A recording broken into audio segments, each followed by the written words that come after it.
আসসালামু আলাইকুম। বিজয় জেলা বার্তায় আমন্ত্রণ জানাচ্ছি আমি শারমিন মনির। শুনছিলেন শিরোনাম, এবার বিস্তারিত।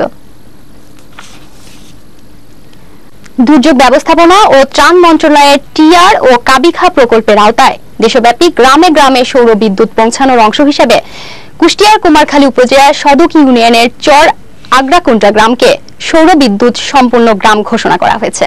কুমারখালী উপজেলা প্রশাসনের আয়োজনে এ উপলক্ষে অনুষ্ঠিত হয় আলোচনা সভা। চর আগ্রাকুন্ডা প্রাথমিক বিদ্যালয়ের মাঠে সভায় প্রধান অতিথির বক্তব্য করেন কুষ্টিয়া ৪ কুমারখালী খোকসা আসনের সংসদ সদস্য আব্দুর রউফ। তিনি বলেন, প্রধানমন্ত্রী জননেত্রী শেখ হাসিনা দেশের প্রত্যন্ত অঞ্চলের দরিদ্র মানুষের ঘর বিনামূল্যে সৌর বিদ্যুতের আলোয় আলোকিত করেছেন। তিনি বিদ্যুতের পাশাপাশি সৌর বিদ্যুৎ ব্যবহারের প্রতি সর্বস্তরের মানুষকে এগিয়ে আসার আহ্বান জানান।